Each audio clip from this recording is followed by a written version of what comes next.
आता वळूयात पुढच्या बातमीकडे। महाराष्ट्र विधानसभेकडून निवडणूक आयोगाला पत्र पाठवण्यात आले। शिवसेना आणि राष्ट्रवादी गटाच्या मतदानाबाबत विधानसभेचं स्पष्टता मागितलेली आहे आणि सभागृहात उद्धव ठाकरे गटाला आणि शरद पवारांच्या गटाला मान्यता मिळणं बाकी आहे।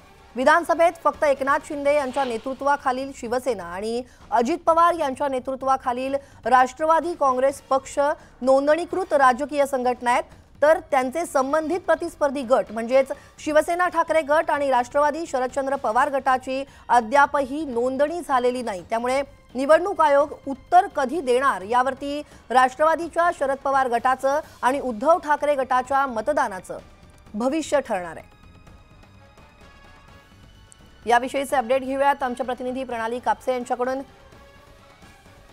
महाराष्ट्र विधानसभेकडून निवडणूक आयोगाला पत्र पाठवण्यात आलेलं आहे आणि शिवसेना आणि राष्ट्रवादीच्या गटाच्या मतदानाबाबत विधानसभेनं स्पष्टता मागितलेली आहे। काही तांत्रिक अडचणींमुळे प्रणाली यांच्याशी संपर्क होत नाही। आपण पुन्हा एकदा प्रयत्न करूयात। सभागृहात उद्धव ठाकरे गटाला आणि शरद पवारांच्या गटाला मान्यता मिळणं अद्याप बाकी आहे। विधानसभेत फक्त एकनाथ शिंदे यांच्या नेतृत्वाखालील शिवसेना आणि अजित पवार यांच्या नेतृत्वाखालील राष्ट्रवादी काँग्रेस पक्ष नोंदणीकृत राजकीय संघटना आहेत, पण त्यांचे संबंधित प्रतिस्पर्धी गट म्हणजेच शिवसेना ठाकरे गट आणि राष्ट्रवादी शरदचंद्र पवार गट या गटाची अद्यापही नोंदणी झालेली नाहीये। महाराष्ट्र विधानसभेकडून निवडणूक आयोगाला एक पत्र पाठवण्यात आलेलं आहे आणि आता निवडणूक आयोग या पत्रावरती उत्तर कधी देणार यावरती राष्ट्रवादीच्या शरद पवार गटाचं आणि उद्धव ठाकरे गटाच्या मतदानाचं आता भविष्य ठरणार आहे। महाराष्ट्र विधानसभेकडून ही स्पष्टता मागण्यात आलेली आहे। या पत्राच्या माध्यमातून निवडणूक आयोगाला हे पत्र पाठवण्यात आलंय। याविषयीचे अपडेट घेऊयात आमच्या प्रतिनिधी प्रणाली कापसे यांच्याकडून। प्रणाली, काय सांगता येईल आता महाराष्ट्र विधानसभेकडून निवडणूक आयोगाला पत्र पाठवण्यात आलंय? राज्यसभेची निवडणूक होणार आहे 27 तारखेला आणि या दिवशी कुठल्या पक्षाचा कुणाला व्हीप चालेल या संदर्भातला खुलासा मागण्यात आलेला आहे। विधिमंडळाच्या वतीने हे पत्र निवडणूक आयोगाला पाठवण्यात आलेलं आहे।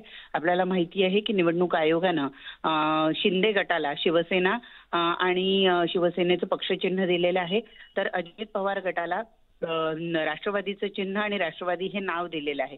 त्यामुळे उर्वरित जे दोन गट आहे ते दोन गटांचं नेमकं अस्तित्व काय आहे, ते वेगळे पक्ष मानण्यात आलेले आहेत का, त्या दोन पक्षांवर नेमकं कोणाचा व्हीप चालेल या मुद्द्यांचा खुलासा या पत्रातून मागण्यात आलेला आहे। कारण निवडणुकीच्या वेळेला जर व्हीप बजावण्यात आला आणि जर व्हीप विरोधी कारवाई जर कोणी केली तर मग त्याच्यावर नेमकं काय कशा पद्धतीनं कारवाई केली जाऊ शकते या संदर्भातली विचारणा करण्यासाठीचं हे पत्र आहे। या पत्राचा खुलासा किंवा या पत्रावरची माहिती नेमकी कधी येते हे बघणं महत्त्वाचं ठरणार आहे।